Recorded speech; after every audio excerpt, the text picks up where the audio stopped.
তো লোকের সামনে আমাকে যে লজ্জায় পড়তে হবে এটা আমি কোনোদিনও ভাবতে পারিনি। আজকে এরকম একটা শুভ দিনে আমার পুরো দিনটাই খারাপ গেছিল, আর বেশি আশা করলে এরকমই হয়। আজকে রাগ উঠেছিল আমার বাবার উপর, কারণ আজকে হলো বাবার বন্ধুর মেয়ের বিয়ে। তাই জন্য বাবার যাওয়াটা বেশি জরুরি। তো বাবাকে ছাড়া আমরা যেতে পারবো না, যাহা হোক আমরা টোটোতে করে যাব। তো টোটো রিজার্ভ করে তো মানুষ বিয়ে বাড়ি যায় 8টা থেকে 9টার দিকে। তো বাবা আসছে 11টার দিকে বাজার থেকে। তোমরাই বলো তো 11টার দিকে কেউ বিয়ে বাড়িতে যায়, তার মধ্যে আবার বৃষ্টির দিনে। এই বৃষ্টি পড়ছে, এই কমছে, রাগ হওয়াটাই স্বাভাবিক। তো যেতে চাইছিলাম না, তো পরে রেগে গিয়েছিল, তো বলছে যে আমিও যাব না। তাই জন্য মা আর আমি রেডি হয়ে গেলাম, আর রেডি হতে হতে প্রায় 12টা বেজেছিল। আর এখন আমরা 12টার দিকে বিয়ে বাড়ি গিয়ে দেখি এত লোক, মানে লোক বসার জায়গা নেই, এত লোক এসছে বিয়ে বাড়িতে। আর আমরা বিয়ে বাড়িতে পৌঁছাই গেছি, আর বৃষ্টি পড়া শুরু হয়ে গেছে। এইদিকে কিন্তু বৃষ্টি পড়ছে, তাও কিন্তু আর গরম যাচ্ছে না। আর দেখো ভিড়ও হয়েছে কত। আমার বিয়ে বাড়ি ঢোকার আগেই একটা কাণ্ড হয়ে গেছে, আর আমরা যেতে যেতে বৃষ্টি শুরু হয়ে গেছে। তাই জন্য আমাদের টোটোটা গেটের সামনে নিয়ে গেছে, আর গেটের সামনে কিন্তু লোক ভর্তি ছিল। আর ওই সময় আমি টোটো থেকে নেমেছিলাম, আর আমার জুতোটা খুলে গেছিলো। তাও আমার একটা না, দুটো জুতোই খুলে গেছিলো, তাও আবার ঠিক গেটের সামনে। আর আমি কতটা যে লজ্জায় পড়ে গেছিলাম সেটা আমি বলে মানে বোঝাতে পারবো না তোমাদের আর কি। তো যাই হোক, প্রথমে লজ্জায়, তারপর ওভাবে ঘুরলাম। আর কি করব, উপরে যেটা গিট দেওয়া ছিল জুতোর, তাই যাই হোক আবার জুতোটা গিট দেওয়া ছিল, না হলে আবার কি প্রবলেমে পড়তাম। তো যাই হোক, এখানে খাওয়ার জন্য অনেকক্ষণ থেকে ওয়েট করতেছিলাম। তো তারপর এখানে ফাইনালি বসে পড়লাম ইটু সহকারে। তো যাই হোক, এখন এভাবেই বসতে হবে সব বিয়ে বাড়িতে, তাই এটাই নিয়ম। তো এবার চলে আসলো জলের বোতল, আর প্লাস্টিকের হাত ধোয়ার জন্য, আর লবণের কৌটা, ঠিক আছে। তো তারপর চলে আসলো পকোড়া। তো আমার পাশে যারা বসছিল তারা আমাকে দেখতেছিল যে এই মেয়েটা খাওয়া শুরু করে দিল, ওরা কিন্তু এখনও খাচ্ছে না। তো যাই হোক, আমার খাওয়ার বসলে, মানে খেতে বসলে আমার কিন্তু চুপ করে থাকতে ইচ্ছা করে না, আমার খেতে ইচ্ছা করে। তো এবার স্যালাড চলে আসলো, স্যালাড দিয়ে এবার পকোড়াটা দিয়ে খেলাম। আর কতক্ষণ ভাত আসে তার জন্য ওয়েট করা যাবে না, অর্ধেকটা পকোড়া খেয়ে নিলাম।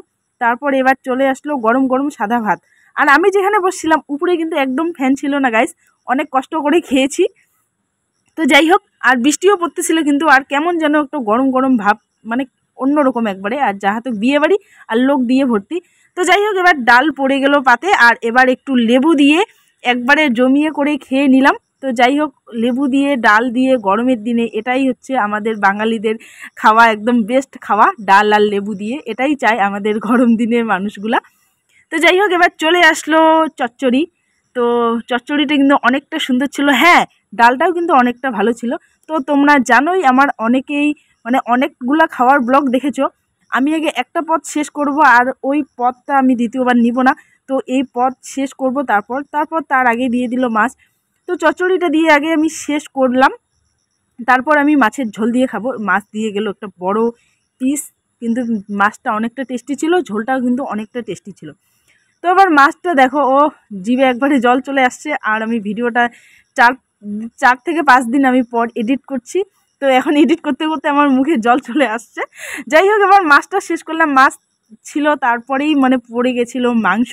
তো যাই হোক, মাংসটা এক পাশে রেখে আগে মাছটাকে পুরোটা শেষ করে দিলাম, যেন আমার খাওয়া কিন্তু একদম পরিষ্কার। আমার জিনিস নষ্ট করতে কিন্তু একদম ভালো লাগে না, কিন্তু আমি অন্যের যদি দেখি যে জিনিস নষ্ট হয়, এটা কিন্তু আমার খুবই খারাপ লাগে গাইস।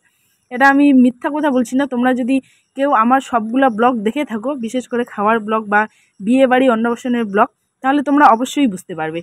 তো এবার মাংস নিলাম একটু, আর লেবু দিয়ে একদম অসাধারণ লেগেছিল। আর গাইস, লেবুগুলো কিন্তু আমাদের বাড়ির, এই বিয়ে বাড়িতে লেবুগুলো আমাদের বাড়ির থেকে এসেছিলো। তো যাই হোক, মাংসটা অনেকটা ভালোই ছিল গাইস। আমাদের পাশের বাড়িতে যদি কারোর বিয়ে লাগে, ব্যাস কোনো কথাই নেই লেবুর দিক দিয়ে। আমাদের লেবু শীতের দিনে কেউ কেউ লেবু খেতে চায় না, কেউ কেউ বিয়ে বাড়িতে লেবু খেতে চায় না। তো তাই জন্য গরমের দিনে একদম কোনো কথাই নেই। আর দেখো, মিষ্টি দইটা এদিকে কিন্তু বারবার চলে আসছে। আর আমার পাশে যে দিদিটা বসছে, ওই দিদিটা কিন্তু অনেকটা ভালো ছিল। এদিকে এসে দেখি বিয়ে শুরু হয়ে গেছে।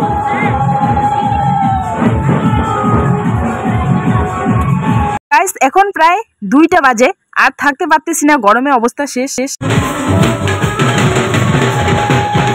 এখানে আমি একটা জিনিস বুঝতে পারলাম না, এরা যে নাচ করছে, এটা ডিজের বাজার নাচ করতেছে না ব্যাংক পার্টি বাজনার নাচ করতেছে, মানে কোনটা নাচ করতেছে সেটাই আমি বুঝতে পারতেছি না। তোমরা তো দেখলে, শুনলে নাচটা। তো গাইস, এখন বাজে 2:45। তো আমরা এখন বাড়ি চলে যাচ্ছি আর টোটো দেখো ওখানে চলে আসছে। তো গাইস আজকে ভিডিওটা এই পর্যন্তই, ভালো লাগলে শেয়ার করে দিও।